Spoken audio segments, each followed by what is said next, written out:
Welcome to Astrobabble. I'm Donna from Donna B Astrology. And I'm Lynda from Scullywag Astrology. We're here today to talk about the new moon in Pisces. That's right. And that's going to be at 12 degrees and 6 minutes Pisces, I believe. We'll soon find out. I'll bring the chart up. That sounds like a great idea. 12 degrees and 6 minutes. That's exactly right. Hopefully, as we go through the houses, you'll be able to pick out your sun, moon, or rising sign and apply the specific sign to the new moon and the energies that you'll be facing. And new moons are associated with new beginnings. It's about planting the seeds. And at the full moon, you get the harvest. So new moons are a great time for setting new intentions. This new moon is in 12 degrees Pisces, and Pisces is traditionally ruled by Jupiter. And we have Jupiter at 14 degrees of Pisces, really close to this new moon. And Jupiter is a benefic, it's a fortunate or lucky planet. So this is a nice new moon. Did I say full moon before? I don't know, but it's a new moon. They all know. But it is a new moon. Yeah, and then we have a sextile from this new moon at 12 degrees to Uranus at 11 degrees. So maybe something a little bit new or innovative about these new beginnings or new intentions. Right. Or unsettling or destabilizing. Well, that too, yeah. It's a little bit of that. Depends how you look at change, I suppose. Upsetting the apple cart. We have Saturn, which is restriction and limitations, and Mercury, which is communications and thinking, in Aquarius, which is the sign next to it. So it doesn't really see that new moon, but it's kind of a strange one that you've got this structured thinking and kind of a little bit more, not depressed thinking, but like conservative thinking. And yet you've got this new moon with this electric, eccentric, shocking kind of wanting to start new things. So it might be a little bit of a push and pull there, perhaps. Possibly.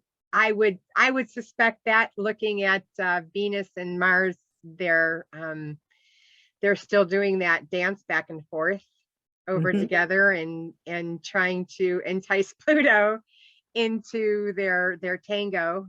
And oh yeah, it's a threesome. Yeah, that's a lot of intense energy with that Pluto right there. Yeah. So if you have a Pisces sun, moon, or rising, this new moon will be taking place in your first house.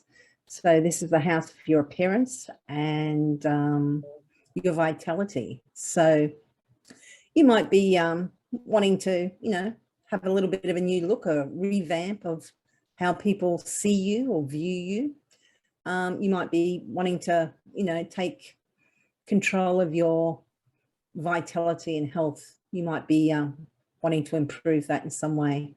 Might be a little bit difficult with Jupiter in the same house there. Jupiter does like to expand, and new moons are about growth. So, but that doesn't mean that you can't start. Exactly. You can do stuff that will improve yourself, because the first house is yourself. So it might be starting school, even a class. And so if you are an Aquarius and this full moon is going to be happening in your second house, it's going to have to do with your money being in Pisces and Neptune. You might not be able to see exactly where all your money is, or you might not be very clear of where you want your money to go or how you want to spend it. That is as well sextiling the Mars and Venus and the Uranus. So it could be a little unsettled, but I would try to focus on how you want your money to be utilized, especially in Pisces. It's pretty much known for finishing up things as a mutable sign. Yeah. And if you are a Capricorn ascendant, sun or moon, it will be happening in your third house. So this could be new beginnings surrounding siblings, or to do with short distance travel, or it could be about your local area. So there might be new beginnings, new things happening. It could be new gadgets, communication gadgets. You know, you might be, maybe you've always driven and now you want to bike around your local area, that sort of thing. If you are Sagittarius, this will be happening in your 4th house, and that is the house of your father or your lineage. So things could be happening new that is happening around your home.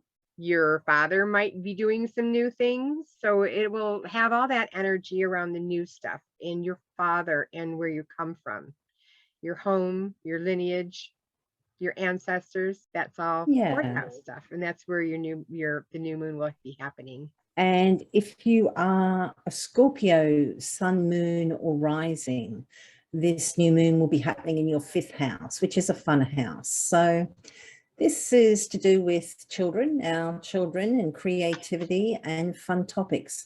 So it could be a child coming into your world, or it could be a new creative project that you're starting. It could be a new hobby, it could be a new romance, because that's also covered by the 5th, or it could be, you know, more socializing or a new hobby. And in the 6th house, if you have Libra as your rising sun or moon, the new moon's going to be happening in your 6th house. And so you might want to pay attention to new things that you are starting on your daily routines. It also has to do with your pets. Your pets might need a new start of some kind, whether it's a diet or a plan or an obedience regimen. It could be that you literally buy or adopt a pet at that time. Or maybe, you know, maybe you've got a pet that's having puppies or kittens or something like that at this stage. Yeah. And if you are a Virgo, ascendant, sun, or moon, this will be happening in your 7th house. So new beginnings in one-on-one close relationships. This could be a new business partnership, or it could be, it might be new beginnings in your relationship. So it could be getting married, getting engaged, moving in, becoming exclusive. Kind of new start there. So that's the 7th house.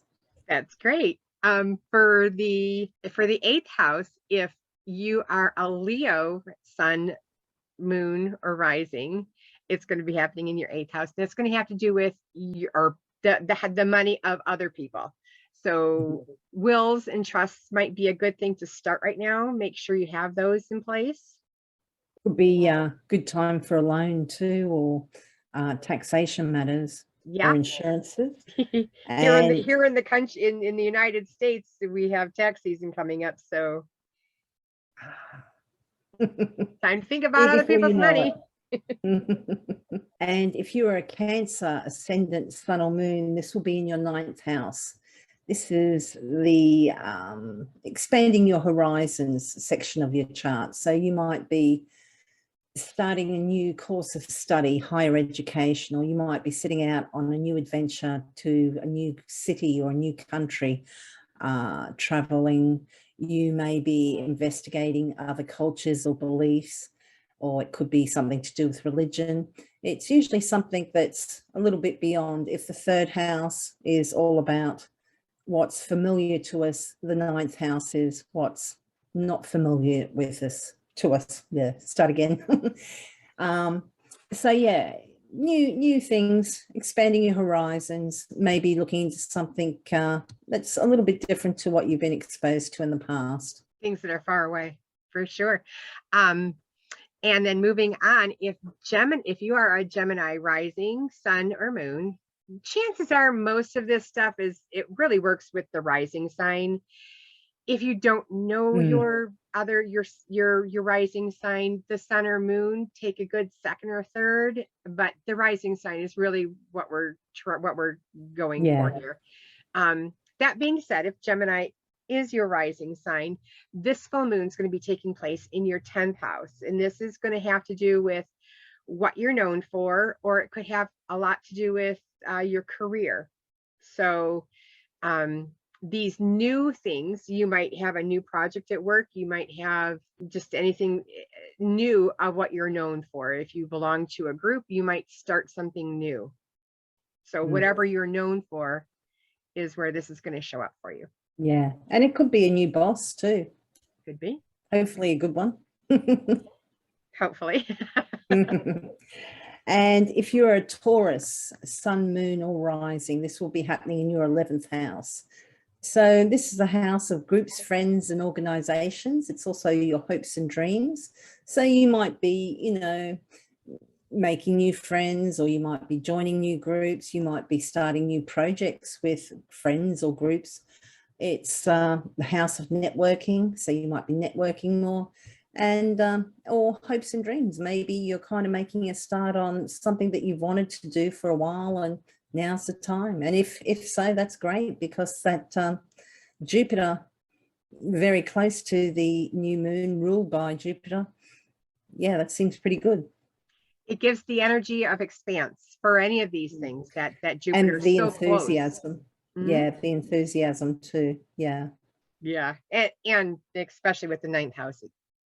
Yeah. Yeah, true. Right. And so moving on, if Aries is your ascendant, sun or moon, most likely the ascendant, new moon's going to be taking place in your 12th house. That is new endings, new finishings up. So if you're working on, you know, finishing up a project and having it, you know, presentable to, whether, you know, rebuilding a front porch, you could really be doing anything. And this is how it would show up in your 12th house, being that new moon. So yes. So that's the horoscopes for the month. it is. It is. And well, not for the month, that's for the new moon.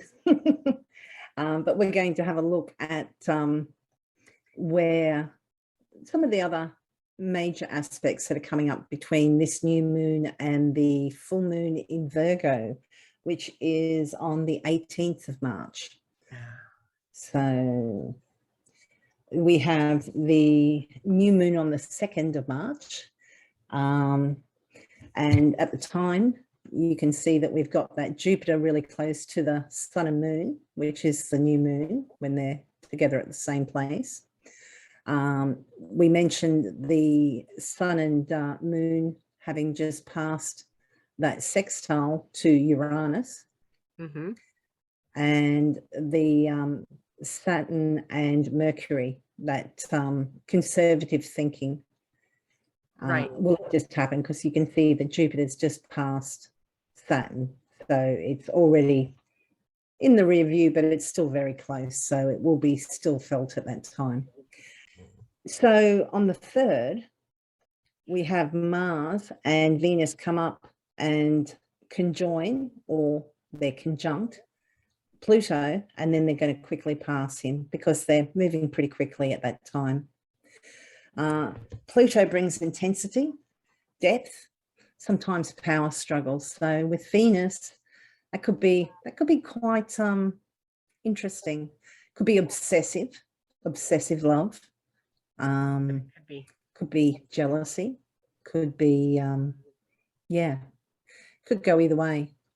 Either really deep, intense feelings. But yeah, they could easily spiral out of control. And with that Mars there too, kind of, that Mars, it's a controlled Mars, but it's still Mars, and Mars does get angry. So yeah, it could be a really interesting. It could be. You could either have the aggression and the power struggles, or you can get with the Venus has that, you know, let's work it out kind of energy as well. I'd like to see that more. given my choices. Pluto takes that small thing and explodes it. Mm-hmm. It's pretty much in a sextile by house with that Jupiter. So there's that energy. I don't really see much, you know, explosive or expansive things, but the Pluto and the Mars, when they're going back and forth on one planet over and over and over, there's like usually a message there. Yeah. and that's what they're doing. Yes, they are. So could be an intense time on the 3rd, either for good or bad, hopefully for good. And then on the 5th, we have the Sun and Jupiter conjoining.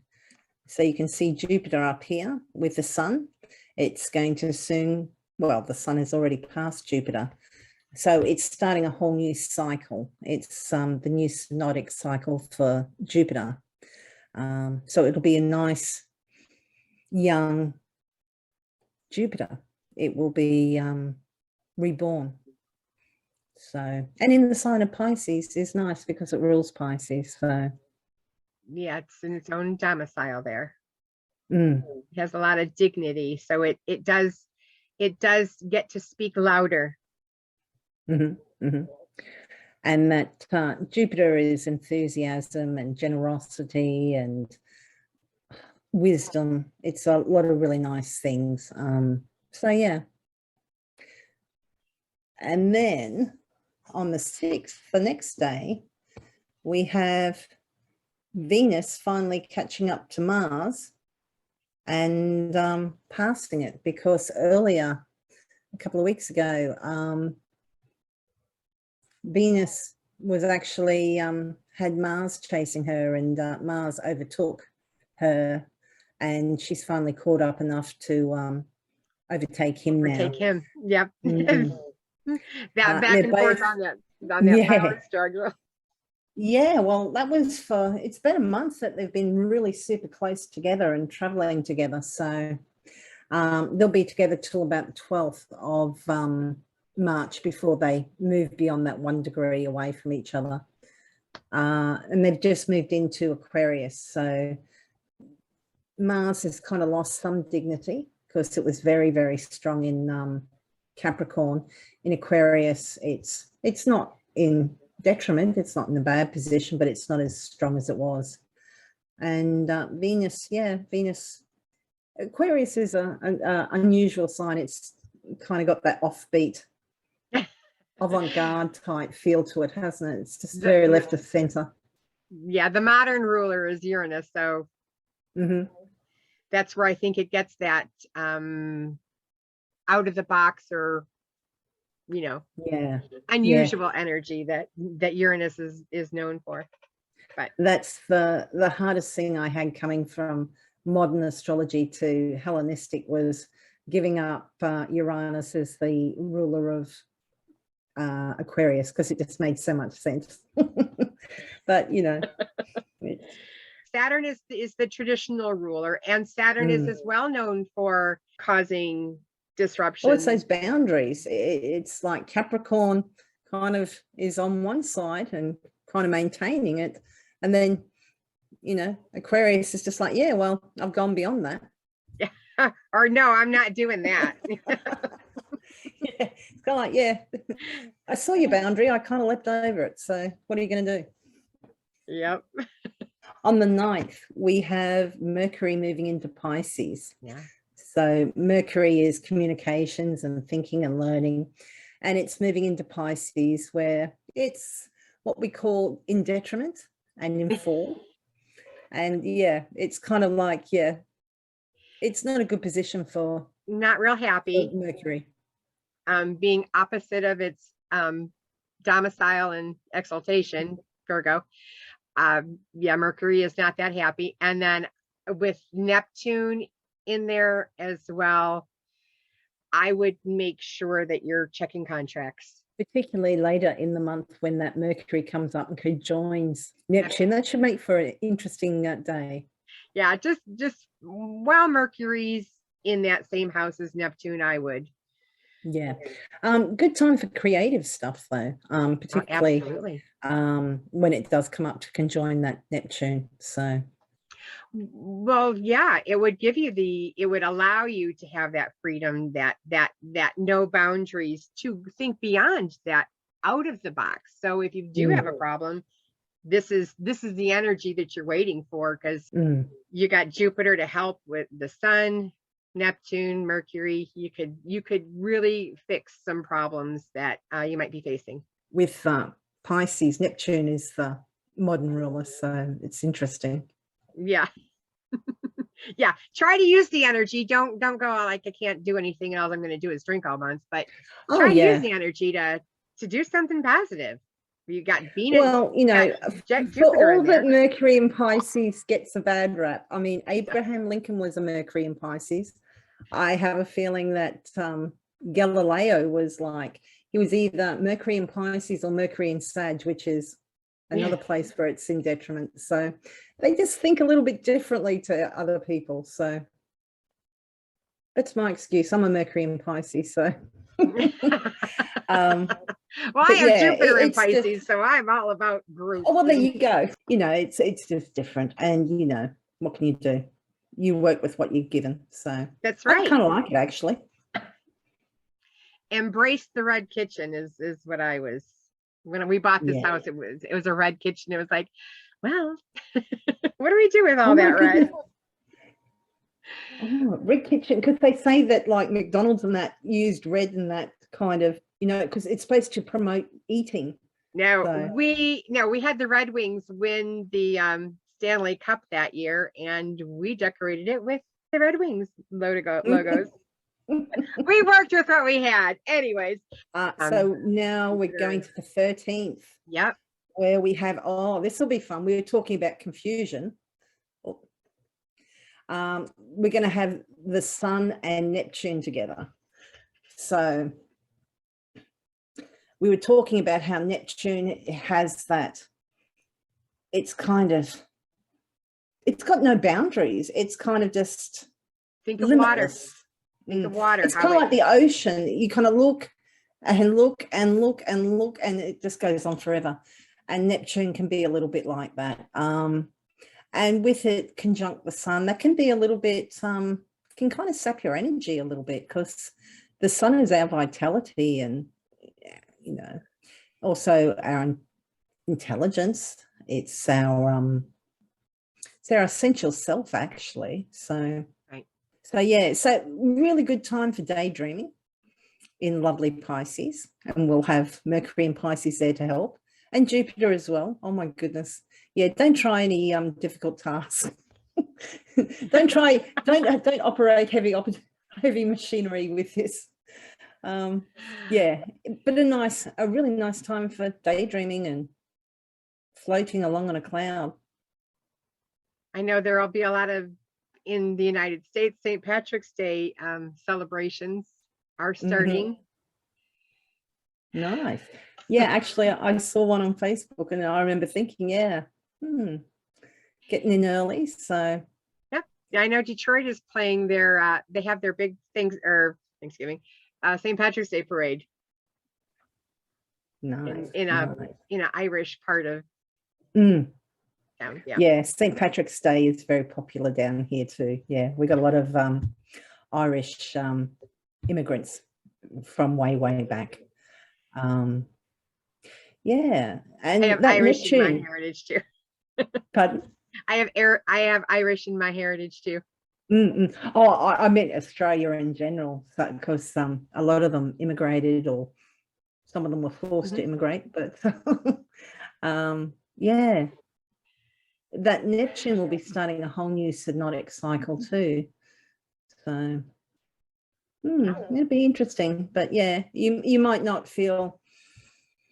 Might be hard to get yourself started. Focused. Might be hard to get focused. Yeah, foggy thinking maybe too. So, and then we're going to have Mercury and Uranus. This is going to be an interesting couple of weeks. On the 17th.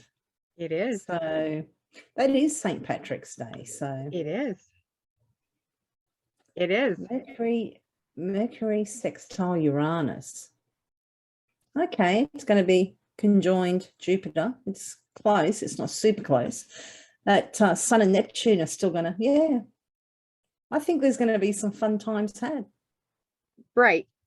There is a time to relax. I think this is the beginning of a time to relax. I think the beginning of March is when the planetary energies aren't going to be so heavy the way they have been.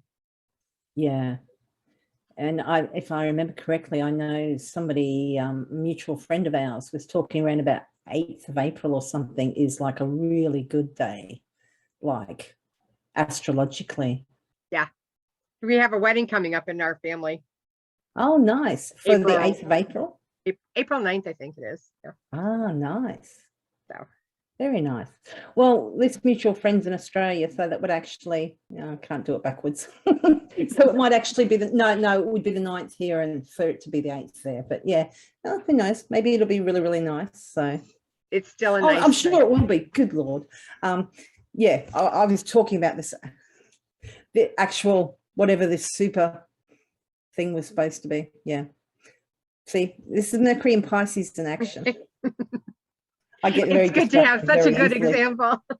But you really are, you really do have everything set together, and you have been maintaining this website very good in this podcasting. Yeah. So is that the last? That is the last. Yeah, that's the last planetary major aspect. aspect. So we can move. So we can move on to my other favorite topic, and that is crystals. This pretty. is an aventurine. It has a Mohs hardness of 7, so it's pretty hard. It's called the good luck stone, so it's perfect for the St. Patrick's Day and the clover. Well, I was wondering whether you picked it because of St. Patrick. I kind of did. This has a lot to do with growth. So people who are trying to like grow plants and stuff, I would, this is a good stone to use. If you're trying to get more abundance, that's what this stone is for, is abundance. I use it in grids for prosperity and abundance as well. I wouldn't really work with this stone a lot if you are dealing with Cancer. No, you don't want that to grow. Growing. So if you have to remember, working with crystals, they do have energies. They're not all bad, they're not all good, but they do, you have to work with them smartly. If you are of that Cancer age, which everybody who's older, it would be in there, you're fine to work with like one stone, hold on to it, carry it around for you during the day, that's fine. 12 24/7, probably not. Well, it might just make you put on weight too. That's not good. Yeah. This isn't in its raw form. Oh wow. You can see there's specks in it. Yeah. Those specks are from fuchsite. Oh, okay. Which is kind of it's very shimmery. It's very a shimmery stone, and you can kind of pick that up in aventurine. And aventurine comes in green, blue, and red, I want to think. Yep. And do they mean different things if they're different colors? They do. This is associated with the 4th heart chakra. I use this. I use aventurine on the heart chakra all the time when I'm doing a balancing. The elements that it is related to are earth and water and earth. And it's got the earth, it's got the it's made with fuchsite. Yeah. Nice. Like if I said, like obviously you can't say like I want to win lotto, though you could say that, but like you could say I want to like be able to grow my income or grow something. You can come to you and get a layout specifically for that. Right. What I do is I'll make sure all the chakras are balanced. Okay, I'll get my head straight. Make sure all the chakras are balanced. Once I've done that, then I'll do an abundance layout, and that's putting on many of these stones onto somebody, and that's it is an abundance layout. Oh, very nice. Very nice. And do you have an article on your website about that? I don't, but I will be writing one by St. Patrick's Day. Excellent. Well, we'll put a link to that in the description when that's done. As soon as it gets up, I will Mhm. Excellent. And I'll put that in there, so that'll be good. Yeah. Okie dokie. Well, I think that's about it. Where can people find you, Donna? You can get a hold of me at donnabarconsulting@gmail.com is the email address, or you can just, if you remember, donnabastrology.com is my website. Mhm. And where can I get a hold of you? I'm available for readings, and I've also got my website. It's astrology.scullywag.com. I had to think about that. That's at Pisces Mercury again. I'm also on Facebook, Twitter, Instagram, Pinterest. I'm all around the place. Just type in Scullywag Astrology on Google and you'll find me. So, yeah. Awesome. Well, thank you of very course, we'll much. put the links to all that in the description as well. Yes. So, yeah, that's until the next full moon, which is the 18th. So we'll be doing horoscopes for that. And Yes. then we'll be looking at doing an ingress chart podcast. That'll be interesting. That'll be around about the 21st. So, yeah. Thank you for listening. Awesome. Please like and subscribe. Feel free to share. It helps And with thank you algorithms. once again for listening. Thank you very much. Bye. Bye.